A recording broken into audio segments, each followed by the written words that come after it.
श्रद्धेय सुधाकर पंत परिचारक मालक, मोठे मालक, तसेच आदरणीय प्रशांत मालक आणि मी मनापासून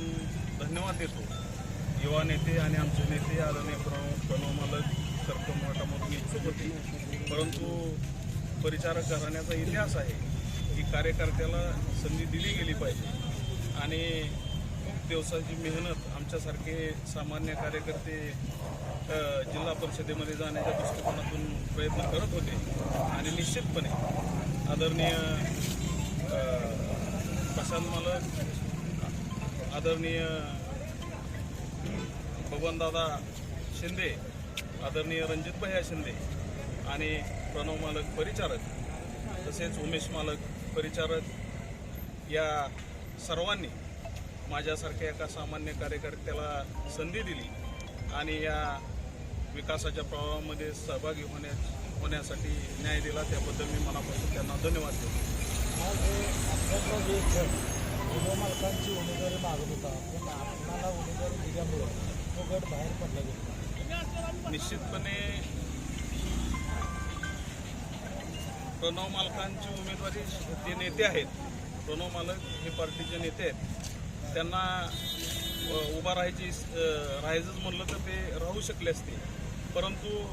प्रणव मालकांनी सामान्य कार्यकर्ता जिल्हा परिषदेमध्ये गेला पाहिजे या दृष्टिकोनातून माझ्यासारख्या एका युवकाला संधी दिली, त्याबद्दल मी त्यांचे आभार मानतो आणि जे बाहेर गेलेत त्यांच्याबद्दल काय चिंता करायची कारण नाही, त्यांना माहीत आहे त्यांचा पराभव हा निश्चित आहे. सरपंच परिषदेच्या माध्यमातून तुम्ही अनेक गावातील लोकांना चांगला निधी आणून दिला, आता जिल्हा परिषदेमध्ये कसं विजन तुमचं राहणार आहे? निश्चितपणे सरपंच परिषदेच्या माध्यमातून अनेक गावांना निधी देण्याचं काम केलं. गावागावामध्ये घरकुल असेल, विहिरी असतील, फळबाग लागवडीच्या योजना असतील, अतिवृष्टीचे अनुदान असेल, शौचालयाचे अनुदान असेल किंवा विविध विकास कामे असतील, हे निश्चितपणे सरपंच परिषदेच्या माध्यमातून आम्ही करकम गटामध्ये याच्या अगोदरही केलेले आहेत आणि जिल्हा परिषदेच्या माध्यमातून करकम गट हा अतिशय विकासमय झालेला असेल. पाठीमागचा जो बॅकलॉग आहे तो भरून काढण्याच्या दृष्टिकोनातून आमचा निश्चितपणे प्रयत्न असेल.